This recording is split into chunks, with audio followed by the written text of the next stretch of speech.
Hi, welcome to the Kyiv Independent's YouTube channel. My name is Olga Rudenko and I'm the editor-in-chief of the Kyiv Independent. And today we are about to have a pretty special guest in our newsroom.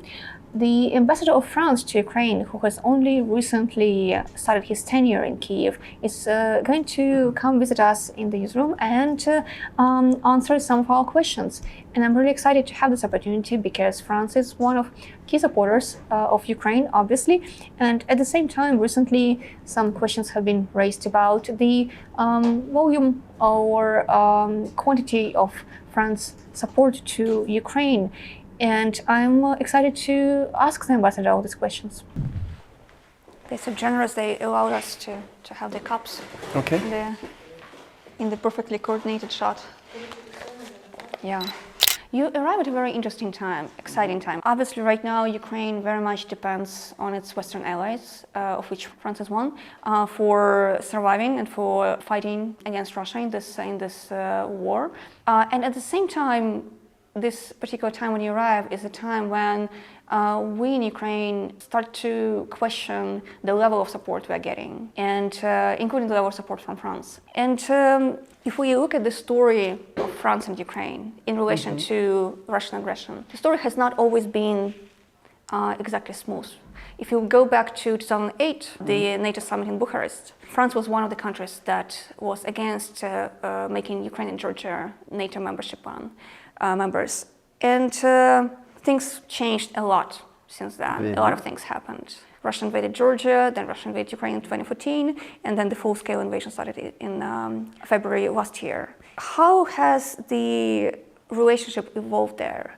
What we see France as it acted last year is not the same as it looked at Ukraine and Russia in 2008. What was the change in the perception of Ukraine, of the threat of Russia to the Western world? What changed? What evolved there? Well, I'm not sure I would characterize the past in the same way that you are doing, but if you focus on what is happening now since the start of the war, I mean, it's very clear for us that, Ukraine is a victim.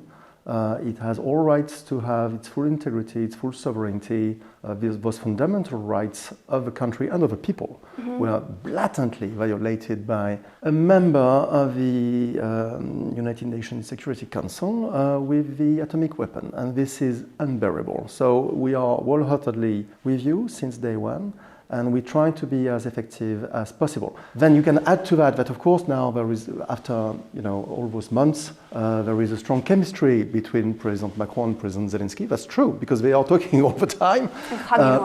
And trying to address the situation and to see how best we can support Ukraine. You said earlier that Ukraine is dependent from the Western support. Well, of course, we try to play an important role, as important role as possible with other allies and partners, of course. But remember that in February 2022, when Russia attacked, Ukraine was completely alone, and it resisted. So the real strength of Ukraine is Ukraine, and there is lots of admiration in France, in my country, for the extremely brave people of Ukraine. So we are here to support, we are here to stand with you, and we will be with you as long as it is necessary in this terrible war inflicted on you. You said that France supports Ukraine, you said that France stands with Ukraine. Just to make it clear, does France support Ukraine in winning the war against Russia or in surviving? We support Ukraine in winning the war against Russia wholeheartedly. You know what? Because it's what Ukraine deserves, but it's also our interest. What message would it send to the rest of the world if Ukraine would just survive? No, Ukraine must survive, of course, but it must win the war.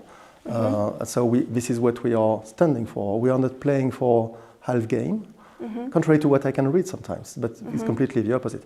We are providing as much military support, military equipment as we can. And actually, we have been trying since the end of September to enter into a new phase in providing joint productions, military productions with Ukraine. This is what we are working in. And actually, it's a key priority for the French president, for the Minister of Defense of France, who happened to be here on the 28th of September, and for the French Minister of Foreign Affairs. So we are involving the business companies, and we have many important French companies in the defense sector for historical reasons, to stand with Ukraine too, and to produce with Ukraine. Again, it's what is needed for Ukraine because it was close to the battlefield, but it's also what is needed for us and the European continent together, because the sad reality is that we got accustomed to a long period of peace and we do not produce enough ammunitions, equipments, weapons in Europe, full-fledged, it's clear. So we need to increase the production. So it's a win-win situation. You mentioned the military aid that France provides to Ukraine, and I can't not mention the recent reports that basically called out France for the amount of aid that is provided to Ukraine. I'm talking about the Kyiv Institute numbers, which keeps track of military aid donated to Ukraine by various countries. And it was highlighted by some publications that, I'm going to cite the numbers, France has sent Ukraine 533 million euros in military aid. That was in the report, which puts it behind many European countries, including Lithuania. For context, in the same report, it said that Germany sent 17 billion worth of aid and UK sent 6.6 billion. So in response to that, French government or French parliament said that the methodology was flawed of this estimation, and said that the actual aid amounted to something like 3 billion euros. Is that correct? It's completely correct that we cannot agree with the methodology of the Kiel Forum, because basically what they are doing is it's a way of doing things, but they are taking all the public statements and they are making additions with that. Many things we are providing are not public, and we don't want to make it public. It's a decision that was made since the beginning. So the Ukrainian government knows what we are doing, obviously, but everything is not public. What you are referring to is a French report from the French National Assembly, the RADA in France, if you want, who estimated that the real figure was something like 3.2 billion euros for military assistance only. And the training of 7,000 military people of Ukraine by France. There is no official figure from the French government, and to my knowledge there will not be an official figure. And we don't want to enter into any kind of competition. Now, we are trying to be present by volume, but we are also trying to be present by quality and to make the move into what the others are providing. For example, we were among the first ones to provide some strong equipment for artillery, the Caesar cannon, which are very effective and very much appreciated on the front line. We were also the first ones to provide some light tanks, AMX-10 RC. And actually, it doesn't seem so important, but in fact it was, because France decided to do that, and then we were followed by others, including by Germany. And we are also a member of this coalition of F-16. We don't have F-16 ourselves, but we can train pilots to fight modern warplanes. So we are doing this, and now we are trying, as I was telling you, we are trying to develop these joint productions in Ukraine. And we are very much focused on that. And I can tell you that the technical relationship between the two military is just excellent. Why is France making this choice to not make everything public? Because if we're talking about this report that compares, that adds public announcements, basically, that's a way of doing things, as you said. So in that report, the public announcements of aid from, say, Germany or UK amount to much bigger numbers. So that means that they are making more things public than France is making. Why did your country specifically make the choice? Well, we should ask the military, but my assumption is actually we try to provide as much as we can, and of course it depends on the level of equipment of our own forces, the French military. So if you say exactly what you are giving an indication to the public, but also to the enemy of Ukraine. You send a precise indication of what you have, and this is not something that we want to do.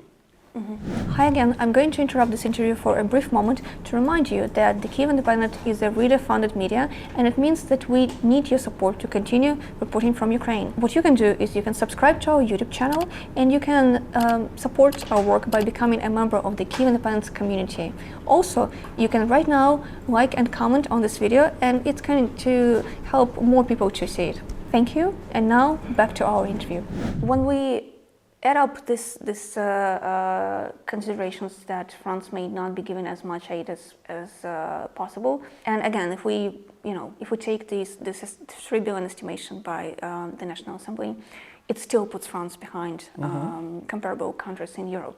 So when you take into account that, and some public statements made by President Macron last year when he said that Moscow needs security guarantees, for example, or that Putin shouldn't be humiliated. So when you add that up, you start to question whether this position to keep things, some deliveries of aid secret, whether the purpose of that for France is to sort of keep the foot in the door with the Kremlin and to keep some relationship with Russia and not provoke it. I really don't understand your point. I mean, we are supporting Ukraine as much as we can. We are providing as much material as we can, even sometimes, sending materials that we would have need for our own forces. And in fact, it's a bit provocative to say that we want to keep channels open or whatever. Well, I'm not saying that. I'm asking that I tell you. As a Ukrainian, this is how sometimes it is perceived here. That's my perspective. Well, we are here, we are on the ground, our military are supporting, we are providing as much support as we can, and we are devoted in continuing to doing so. Do you think that more could have been done in terms of sanctions against Russia? Do you think they're working effectively against Russia now? Sanctions are working against Russia. They are not working as much as we would like. There are still steps which can be taken to increase them. This is why we are discussing this 12th sanction package inside the EU. It's true that the EU has taken more effective, more rapid, more comprehensive sanctions than ever in its history. So if we compare what the EU is used to doing and what we collectively actually did for Ukraine and against Russia, the comparison is huge. But it's true that we still have to increase efforts, and we also have to fight against those who are not implementing sanctions or diverting sanction regimes. It does exist. So the EU is looking, the EU as institutions, but also the member states, are looking in detail. For example, the trade fluxes, when you have sudden rise of exports between some countries and Russia. Sometimes it might be because there are some diversions of sanctions. And of course, we have to avoid that, and we are determined in avoiding that. And what about some big French companies, French businesses that still do business in Russia, like Auchan, for example? Well, it's very clear. Well, everybody can think what he wants about it, and personally, I would rather have them not to do that business in Russia as French ambassador in Ukraine, but they have a right to do so. It's not under sanction, international sanctions. They have a right to do so. Do you think it should be under sanctions? Do you think it should be forbidden for French companies to do business in Russia? I don't have. Do you think it would help the world? I don't have to answer these questions. I'm here to tell you we should implement sanctions, actually. And there are sanctions, there are official Ukrainian sanctions, actually, against a few companies and individuals, and we respect that. And the important thing is, again, and then, but then, okay, then you can also, make cases, but it's not the discussion. The issue is to have sanctions that would bite the Russian economy in such a way that it would put pressure on them to stop their war. That's the thing, okay? So this is why we are focused on some sectors. This is why, okay. And this is what the sanction regimes of the EU are trying to do.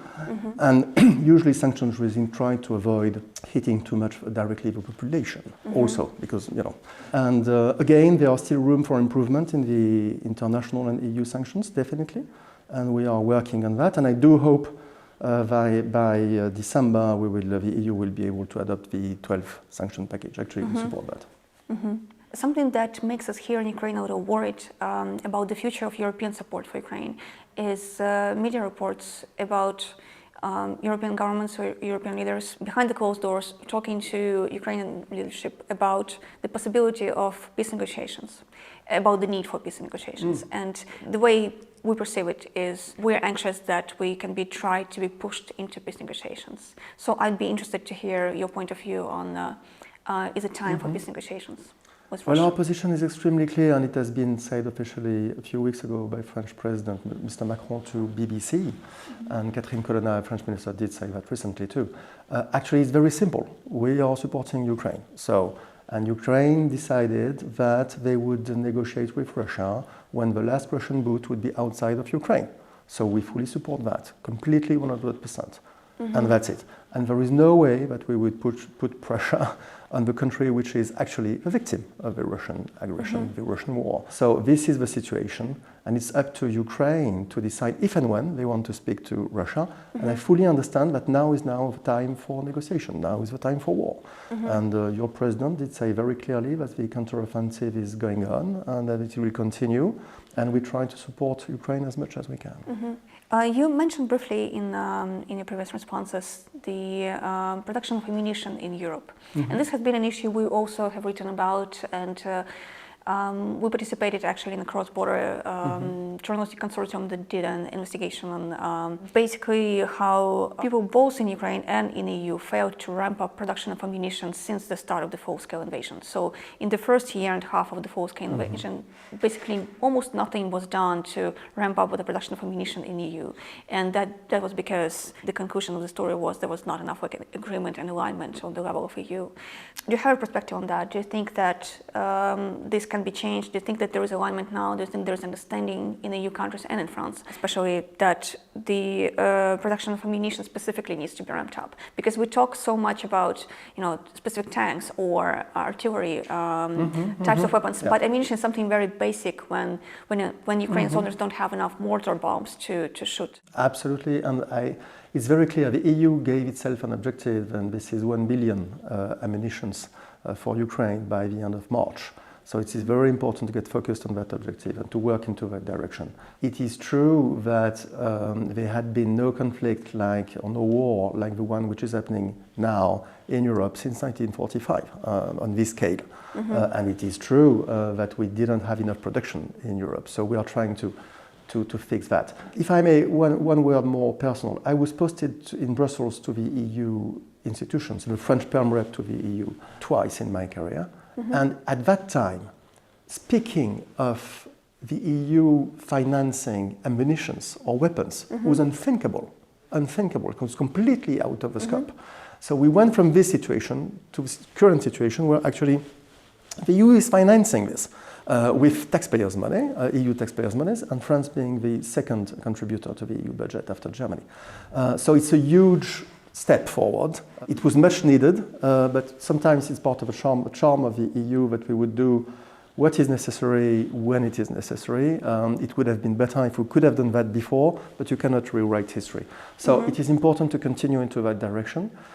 As far as military equipment is doing, of course, there are some EU financing. There is also some national financing, and the French Parliament did vote a few days ago an additional 200 million euros to a national fund, which actually enables us to finance Ukrainian buying some French weapons. So we are devoted in continuing this. But I agree, ammunitions are crucial. And in terms of reforms, which you mentioned, do you think Ukraine is indeed looking fine in terms of that?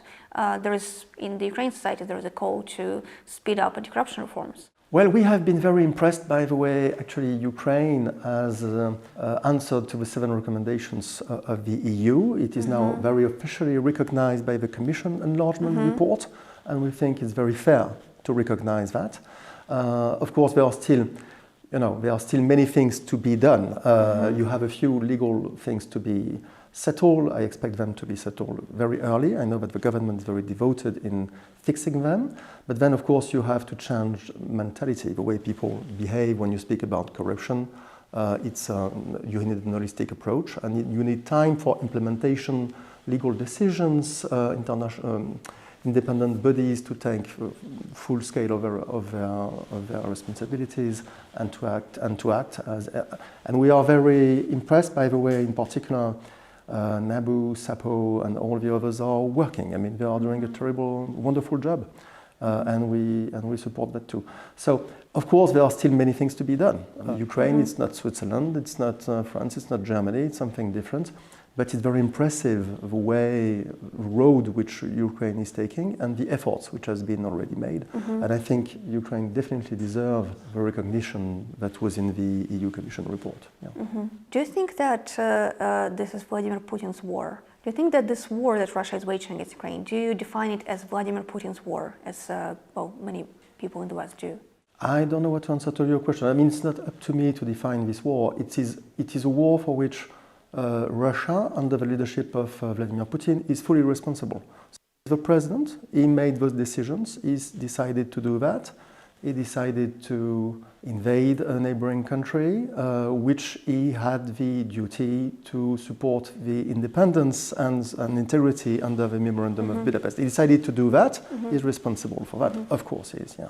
Yeah, well, the question is basically whether the Russian population is responsible for the war as much as Putin is. Well, in general, responsible for the war as well as Putin. Again, this is not the way like this. A diplomat would not see things like this. There is a state. This state has got institutions. Institutions are led by individuals, and the responsibility for these decisions are the responsibility of the individuals who are in power, namely Mr. Putin and his allied. And that's it. A diplomat cannot go further than that. Do you think that you will be the ambassador in Kyiv when Ukraine wins the war? I hope so.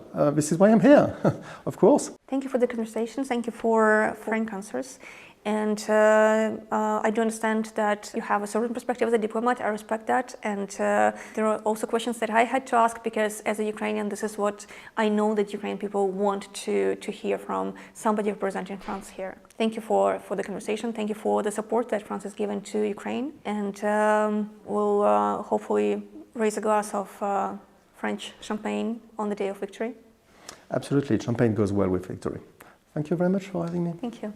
It's not bad. It's not bad. Thank you. Gael Veyssiere. Okay, you see, we have several French speakers in Elle, not il, Gael. We have several French speakers in the newsroom. I asked each one of them, like I showed them, like how do you pronounce it. They all said that, and I can't reproduce it. So no problem whatsoever. Gael, it's a very French name. So, Gael Veyssiere. Veyssiere, yeah, that's it. Gael Veyssiere. Nearly there. Okay.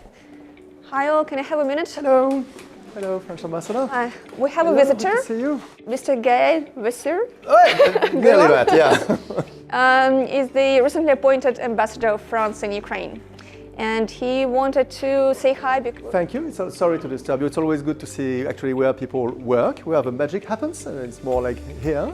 So thank you very much for that.